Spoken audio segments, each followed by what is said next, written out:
UP में रमजान के दौरान खुले में नमाज पर घमासान मचा हुआ है। इस बीच बरेली के मौलाना तौकीर रजा का बड़ा बयान सामने आता है, जिसमें उन्होंने खुले में नमाज पढ़ने का विरोध करने वालों को खुली चेतावनी दे डाली है। जी हां, बरेली के मौलाना तौकीर रजा ने तर्क दिया है, अगर मस्जिद में जगह भर जाए तो सड़क पर 2 मिनट की नमाज पढ़ने में कोई बुराई नहीं है।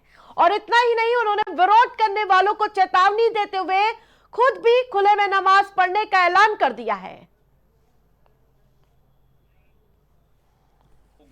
अब मैं अपनी मस्जिद में गया नमाज पढ़ने बाजमात, और वहां मस्जिद फुल हो चुकी है, तो मुझे नमाज पढ़नी है। तो मैं अगर सड़क पे 2 मिनट के लिए 5 मिनट के लिए खड़ा हो गया, मेरा देश है यार, मैं कहीं पे भी खड़े होकर नमाज पढ़ूंगा और देखूंगा कि मुझे नमाज पढ़ने से कौन रोकेगा। जब हम तुम्हें पूजा करने से नहीं रोकते हैं, हम तुम्हारे रास्ते की रुकावट नहीं बनते हैं, तो हमारे मजहबी मामलात में मदाखलत अगर करोगे तो फिर अब इसका जवाब दिया जाएगा। हमें नमाज पढ़ने से नहीं रोक सकते, हमारी मस्जिदों पर अब तुम बुलडोजर नहीं चला सकते। जो कुछ भी हुआ है आज तक, तुमने जो किया है वो सरासर बेईमानी थी। आत्ममंथन करो कि तुम जो कर रहे हो और मुगलों ने जो किया है उसमें कितना अंतर है। अगर मुगलों ने जो किया है वो गलत किया है, तो तुम ये साबित करो कि तुम जो कर रहे हो वो सही है। ठीक है, चलिए, बहुत शुक्रिया आपका। तो मौलाना तौकीर रजा ने एक बार फिर से भड़काऊ बयान दे दिया। उन्होंने कहा कि आखिरकार 2 मिनट की नमाज अगर खुले में पढ़ ली जाती है, सड़क पर पढ़ ली जाती है, तो इसमें दिक्कत काहे की है। और तमाम ऐसे सवाल उठाते हुए नजर आए। उन्होंने कहा कि ईद पर नए कपड़े नहीं पहनेंगे। उन्होंने कहा ये खुशी की ईद नहीं है। तो मौलाना तौकीर रजा के बयान पर एक बार फिर से सियासत देखने को मिल सकती है और देश की हालत बेहद ही खराब है। तौकीर रजा ने यह बयान दिया है।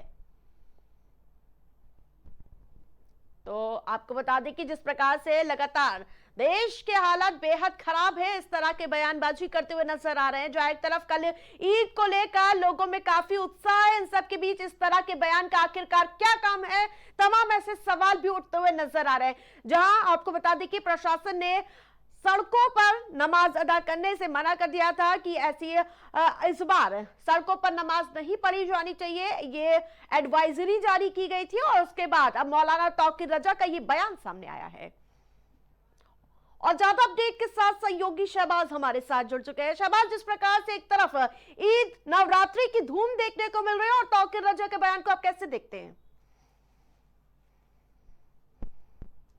आवाज सुन पा रही शहबाज? जी जी, बिल्कुल आवाज आ रही है। और हमेशा से तौकीर रजा हो या फिर शहाबुद्दीन बरेलवी हो, ऐसे जो मौलाना है वो कहीं ना कहीं समाज का माहौल खराब करने के लिए हमेशा से जाने जाते हैं। भड़काऊ बयान, विवादित बयान देने के लिए हमेशा से जाने जाते हैं। और मसला कोई भी हो, इनको टिप्पणी करने अपना जरूरी रहती है, चाहे शहाबुद्दीन की बात करी जाए चाहे फिर इनकी बात करी जाए, मौलाना तौकीर रजा की। बरेली में कई दंगे भड़काने के भी उनके ऊपर आरोप है और तमाम तरीके की जांच भी इन सभी पर चल रही है।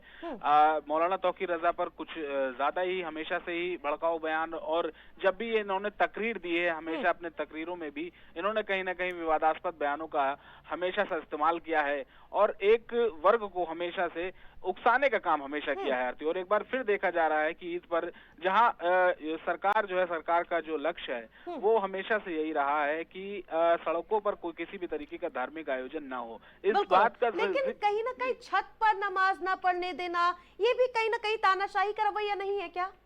अब देखिए, पार्टिकुलर अगर एक जिले की बात करी जाए तो उत्तर प्रदेश सरकार की तरफ से ऐसी कोई गाइडलाइन नहीं आई थी। संभल और पश्चिम के कुछ इलाकों में, क्योंकि वहां देखिए माहौल अभी थोड़ा गर्म चल रहा है और संभल पे सबकी निगाहें हैं। ऐसे में जहाँ वहाँ का जो लोकल प्रशासन है वो अपनी मुस्तैदी से, क्योंकि जब देखा था, जब 24 नवंबर को जब हालात वहाँ बिगड़े थे आरती, तो किसी को नहीं पता था कि अचानक से इतनी बड़ी आग लग जाएगी और उस आग में पूरा जिला सुलग जाएगा और कई लोगों की मौत हो जाएगी। तो ऐसे में पुलिस के सामने कई तरीके की चुनौतियां, प्रशासन के सामने कई तरीके की चुनौतियां होती हैं। इसे हमें अपने नजरिए से देखते हैं, लेकिन प्रशासन जो होता है वो उसको जिले में कुछ इनपुट्स मिले रहते हैं जो खुफिया एजेंसी उनको देते हैं। तो कहीं ना कहीं छतों पर इस तरीके के। धन्यवाद शहबाज। तो आपको बता दें कि जिस प्रकार से लगातार इस बयान को लेकर माना जा रहा है कि अब इस बयान पर सियासी बयान आना तय है।